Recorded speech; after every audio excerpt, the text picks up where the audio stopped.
Gordon off the rails. Gordon was resting in a siding. Sometimes when he was resting, he would say to himself, "It's really very tiring to be such a large and splendid engine. One does have to keep up appearances so." At that moment, Henry came by. "Peep, peep, peep, peep! Hello, fat face!" whistled Henry. "What a kick!" spluttered Gordon. "That Henry is getting too big for his wheels. Fancy speaking to me like that. Me!" he went on, letting off steam. "Me, who has never had an accident." "Aren't burst safety valves accidents?" Percy asked innocently. Gordon was very cross. He didn't like being teased, and he knew that Percy was talking about the time when he, Gordon, had pulled the express too fast and had burst a safety valve. "No, indeed! High spirits! Might happen to any engine," replied Gordon huffily. "But to come off the rails like Henry did when he was pulling the flying kipper. Well, I ask you," he went on, "is it right? Is it decent?" Sometimes James and Henry helped Gordon by taking the express. A few days later it was Henry's turn. Gordon watched him getting ready. "Be careful, Henry," he said. "You're not pulling the flying kipper now. Mind you keep on the rails today."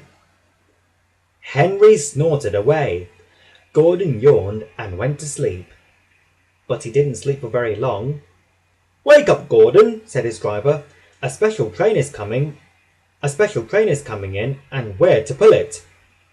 "Is it coaches or trucks?" asked Gordon sleepily. "Trucks," said his driver. "Trucks!" said Gordon crossly. "Pah!" The men lit Gordon's fire and oiled him ready for the run. He needed to go on the turntable first so that he would be facing the right way. His fire was slow to start and wouldn't burn. They couldn't wait, so Edward was called to help Gordon to the turntable. "I won't go! I won't go!" grumbled Gordon. "Don't be silly! Don't be silly!" puffed Edward. At last, Gordon was on the turntable. Edward was uncoupled and he backed away. Gordon's driver and fireman jumped down to turn him round. The movement had shaken Gordon's fire so that it was soon burning nicely. Gordon was cross and he didn't care what he did. He waited until the table was halfway round and then his chance came. "I'll show them! I'll show them!" he hissed. He moved slowly forward. He only meant to go a little way, just far enough to jam the table and stop it turning. But his plan was going wrong. He couldn't stop himself. He slithered and slipped off the rails down the embankment and settled in a ditch.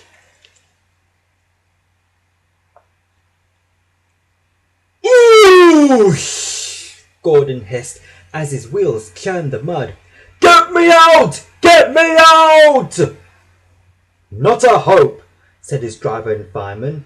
"You're stuck, you silly great engine. Don't you understand that?" They telephoned the Fat Controller. He could see Gordon from his window. "So, Gordon didn't want to take the special train of trucks and ran into a ditch?" "What's that you say?" he said. "The special's waiting. Well, tell Edward to take it, please." "And Gordon?" "Oh, leave him where he is. We haven't time to bother with him now." So there was Gordon stuck in the ditch. Over on the other side, some little boys were chattering. "Coo!" they called. "Doesn't he look silly?" Gordon lay in the ditch all day.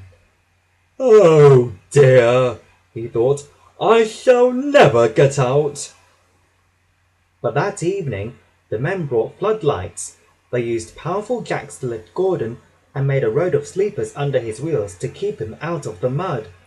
Strong wire ropes were fastened to his back end, and James and Henry, pulling hard, at last managed to bring Gordon back to the rails. Later that night, Gordon crawled home, a sadder and wiser engine.